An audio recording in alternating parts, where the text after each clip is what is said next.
Are you a cautious person? If you are, you're probably a high C. Today's video is all about you. Or if you know someone who may be a little more cautious and slow to speak, we're going to talk about them today. We're going to give you words to describe our high C types today. We're going to talk about the things that high C's love and enjoy. And we're going to talk about how C's are motivated and why this information is important. Let's get started.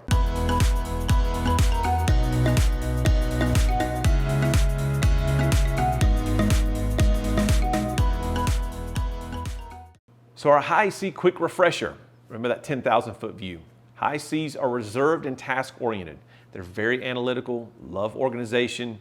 They're all about processes and making sure that they've got a big picture view of everything in their lives. They like to be organized. They like to take care of business from starts with 1, then 2, then 3, then 4, then 5, then rinse and repeat, and they go through those kinds of things. Think about scientists, accountants, surgeons, those kind of people, pilots. Very high C driven. Typically high C's we think about as our higher intellectual styles, so the most intellectual of all the styles. That's not to say the other ones aren't, but C's typically are that way. So C's are our cautious style. C-A-U-T-I-O-U-S, cautious. Measure twice, cut once, and don't let any of the other styles touch the saw because they're going to mess it up. So C's have a hard time deferring things to other people because they know if they do it, they're going to do it right. So from that perspective, they're going to saw. Can I help? Nope, I got it. They got it under control. C's are conscientious. Ooh, there's a big word. C-O-N-S-C-I-E-N-T-I-O-U-S, conscientious, meaning that they're all about staying on time and being on time. So if a high C tells you they'll be somewhere at 8 o'clock, that means they'll be there at 7:30, ready to get started at 7:45, so they don't miss anything that's going on. And if a high D or an I tells you they'll be somewhere at 8 o'clock, you know what that means, right? 8:30, it could be tomorrow, it could be next week because they got it wrong on their calendar. You know, D's are all about themselves, so they'll show up when they're ready and it's on their calendar, on their planner. And then I's are just they're kind of lost sometimes, so we tend to get a little bit out of sync in terms of what we put on the calendar, what we don't. And S's are smart enough to know that, hey, the high C's going to show up on time. Let me catch a ride with them. S's are no dummies for sure. C's are competent. C-O-M-P-E-T-E-N-T, competent. You might have picked up that I'm spelling these out for the C's. I got y'all, I got you, okay? Because some of these words are a little bit tougher to spell. But competent, meaning that if you ask a C to do something, guess what? They're going to do it. And they're going to do it the way exactly that you asked them to do it. So you tell them, here are my 5 things that I want you to get done. Step 1, step 2, step 3, step 4. They're going to do everything in step 1, step 2, step 3, step 4, step 5. They're not going to change anything. They're not going to try to diverge and think. They're not going to try to think outside the box. Maybe we should do it this way. Nope. They're going to do it exactly the way that you said it, as you said it, when you said it. And so there's a lot of comfort in that for a high C in terms of they know what's going on. And so it should be a lot of comfort for you in assigning that high C a task because you know it's going to get done and get done the way you want it done. C's are contemplative. Contemplative, C-O-N-T-E-M-P-L-A-T-I-V-E, contemplative, meaning they're inner thinkers, inner problem solvers. My wife is a super high C. She's 100 on a 100 scale. So as we were getting ready to prepare for the birth of our first child, we had, all those things lined up because, C's are super organized. So we took all the birthing classes, we took the breathing classes, we had the bag packed 6 months ahead of time. Bottles were color coded, all the bibs are alphabetized or color coded. It was crazy how organized my wife was. So the day of the delivery came, rushed to the hospital, everything's set up, ready to go. And so we're in there and everything's going well. And again, from a pregnancy standpoint, when you're talking about labor, and especially for you guys who are out there watching, there are 3 stages of labor. 1 to 4 centimeters of dilation, which is bad. And then you get 4 to 7, which is really bad in terms of pain, and 7 to 10, which is just bleep. I can't say it on video, but it's bad. It's really bad. So it's just horribly bad. Like imagine having a kidney stone and getting kicked in the face at the same time. That's the kind of pain that these ladies are enduring during pregnancy, during that labor. So we're at 1 to 4. And we're okay, and life's okay. But when we get to like 4.5, my wife really needs for me to kind of step in and start helping. So I'm over here, and I'm like, okay, sweetheart, let's breathe, shall we? In, 2, 3, 4, out, 2, 3, 4. You're doing such a good job. I'm so proud of you. Which is, again, I'm a high S. So if you've seen it in my other videos, you know I'm a high S. I'm all about that. So I'm supportive, I'm there, everything's good. And again, my wife had a plan, And everything was supposed to happen this way, and this way we do this, and at this point we do this, and this point we do this. In fact, we even hired a doula, and if you don't know what a doula is a person who's an advocate that you meet with during pregnancy, but before you actually get in the room when you're having the child, so that she can be an advocate for you in terms of giving the doctors and the nurses your wife's wishes when she is not able to physically because she's in so much pain or enduring the pregnancy part during that super hard labor. So we have the doula in the room, and life is good, and everything's great, but then we get to like 6 centimeters, and so we're getting really, really bad in terms of the pain. So I look over to my wife, I say, sweetheart, you're doing so well. Let's breathe, shall we? And I put my hand on her back and I go, in, 2, 3, 4. And she turns to me and she goes, I'm not breathing with you anymore. I'm like, okay, all right. So the good Southern nurse says, darling, come with me. And she hands me a cup of ice chips and a spoon, and she walks me away, and she goes, you're doing such a good job. You're such a good husband. And I'm like getting further and further from my wife. I'm like, what's going on? And so she backs me into the corner of the room, and I'm sitting over there 20 feet away, and my wife's over here just screaming and in pain. That's not good for a high S, but I digress. We get to 7 centimeters. It was totally brutal. And I can remember the look on my wife's face. She turned pale white when that major contraction hit. And this is exactly her facial expression in that moment. And what she did, and again, I'm not trying to be funny. Laugh at home if you want to, but I'm not trying to be funny. This is exactly what my wife did when that 7 centimeter contraction really hit hard. She goes, and she's visibly shaking. She's white as a sheet. She's in a tremendous amount of pain, but she has her hand up. When a high C gets under stress, they don't go outside for help. They look inward. When a C gets under stress, they don't go outside for help. They look to themselves. So my wife didn't want a doula. She didn't want a nurse. She didn't want me. In that moment, she was going to handle that situation on her own. That's very difficult for other styles to be able to understand, in that we want to be helpful. S's want to be helpful. I's want to try to entertain or maybe take the edge off and make it a less gruesome and hard experience. But that's not the way that C's work. How do you deal with that? If you see a C under stress in your life, you just put your hand on your shoulder, you say, I'm here for you, and now I'm walking away. And you walk away, and you walk away, and you walk far, far away as far as you can, because if you want to maintain your body parts and your sanity, that's what you do. Because a C will take care of it. They'll handle that situation every single time. Oh, did I mention, by the way, that my wife delivered my firstborn daughter naturally? This was all naturally. No drugs, no epidural, no nothing.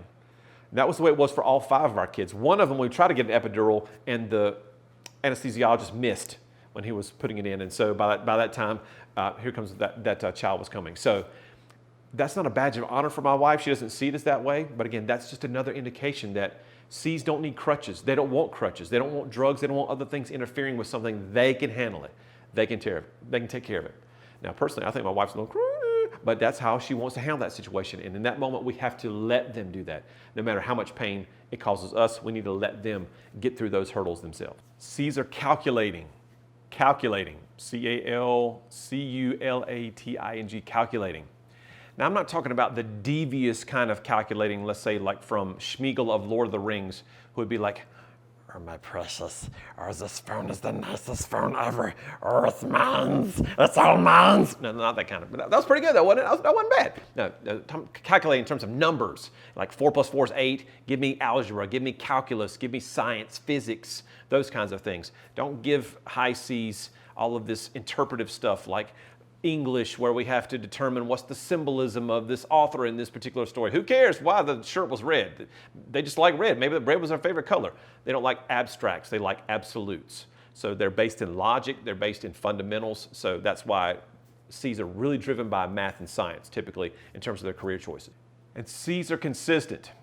Consistent in the high level of work that they do, consistent in the clothes that they wear, they're consistent in the foods that they order.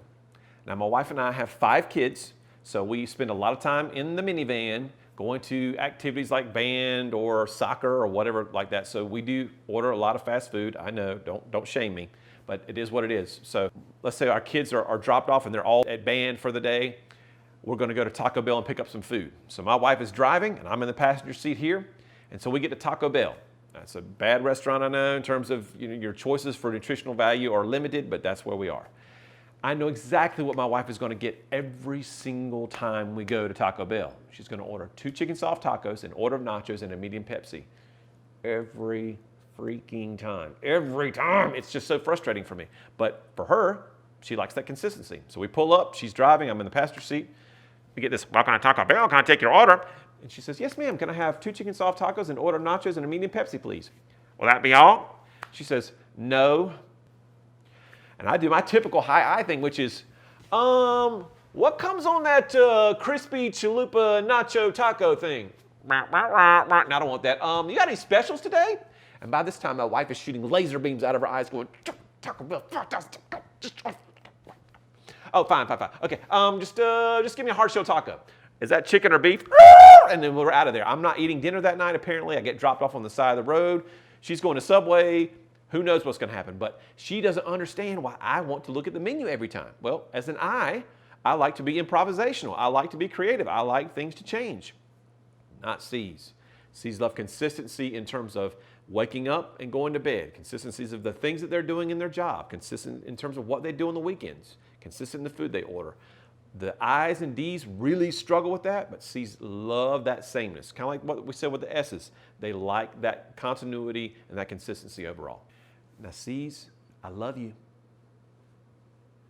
But your watchword, something you have to be mindful of when you are mad, and my wife gets mad at me, when your anxiety level gets high or when you get a little sleep deprived, sometimes y'all can be a little cold. That's right, you can be a little cold. You become very unemotional. It's all about the job at hand, the getting things done. You become really black and white. There is no gray when you get cold like that. And so you're just really focused and you're really mad. And so really short with your sentences and really making sure that things are followed by procedure. You really cling to those procedures and protocols when you get under stress. So what you have to do to adapt your behavior is when you realize that's going on, breathe and lighten up a little bit, okay? Let the black turn into a little bit of gray. The lines can blur a little bit because remember, people are involved in all these processes that you're so caring about. People have to execute them.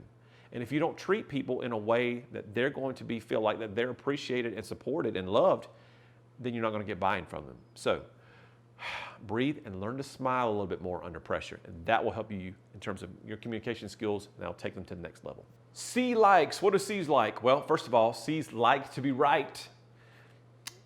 In fact, if we really want to change that, we could scratch out the word mentally like and put H-A-V-E in there for have to be right. C's have to be right. They can't stand being wrong.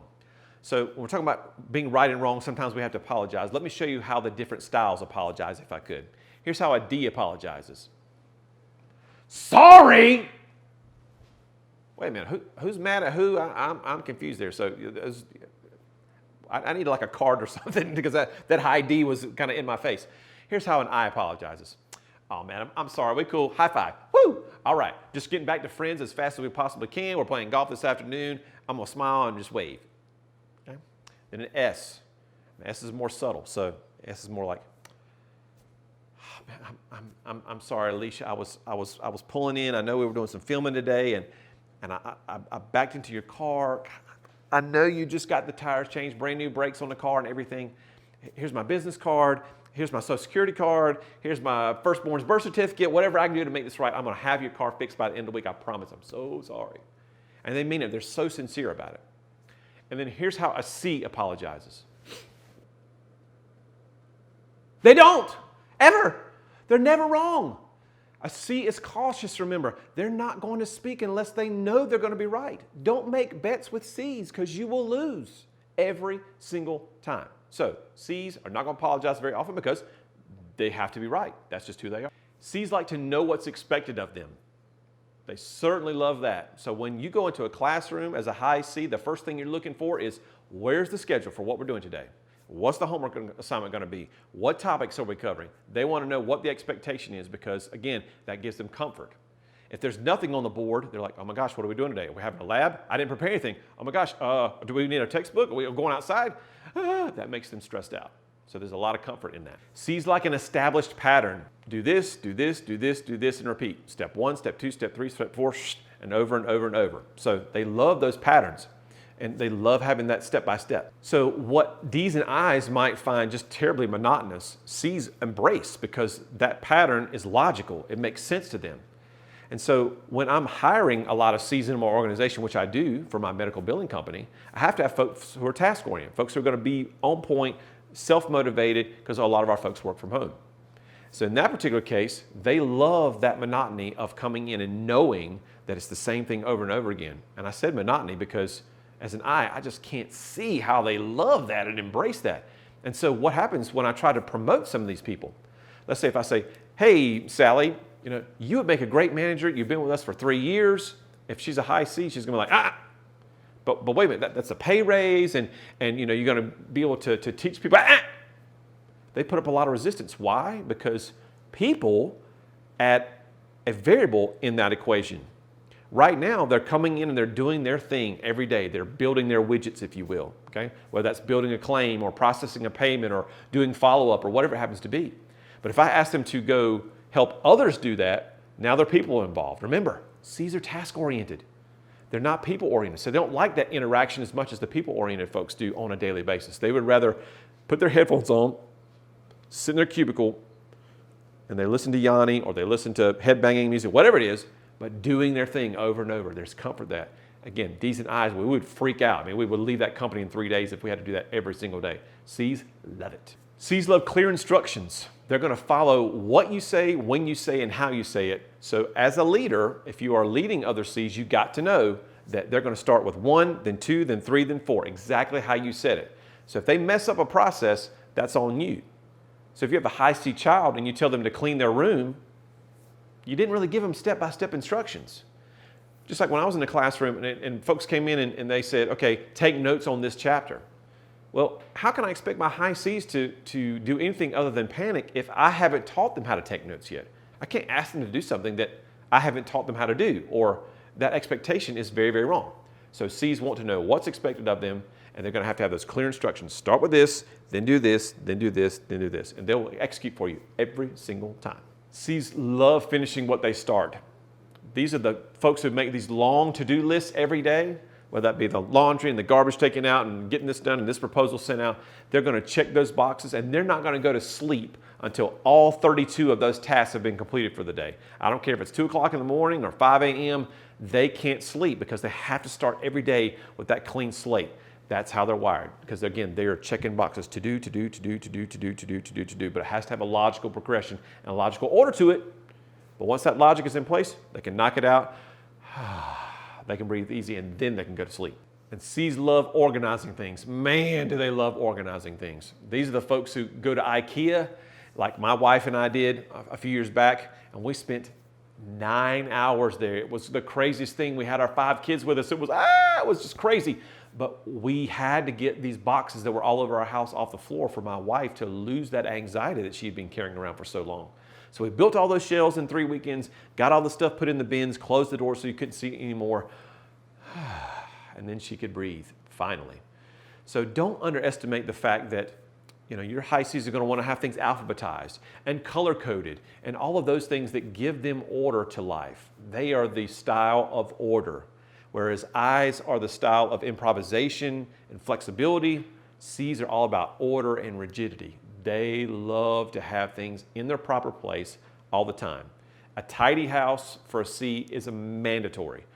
I mean, for a high I, man, you can have clothes on the floor, in the sink, in the trash can, and they're perfectly fine because, again, they don't have that inner need and passion to get that done. C's, organization all day long, twice on Sunday. Are you married to a high C like I am? Okay. If you are, then you probably don't really understand them very well. But if you're a high C, you kind of know these things about you a little bit. What is it going to take? Well, for a few dollars to really transform the way you communicate, really reduce conflict in any relationship. Again, it could be with a spouse, a significant other, parents at work. Have an assessment. If you take an assessment, it will show you who you are, and that self-awareness, as we've already talked about, is the key and the first step to being able to communicate better with others on a long-term basis. So to purchase an assessment, make sure you click on the link below, and that will take you right to the store page.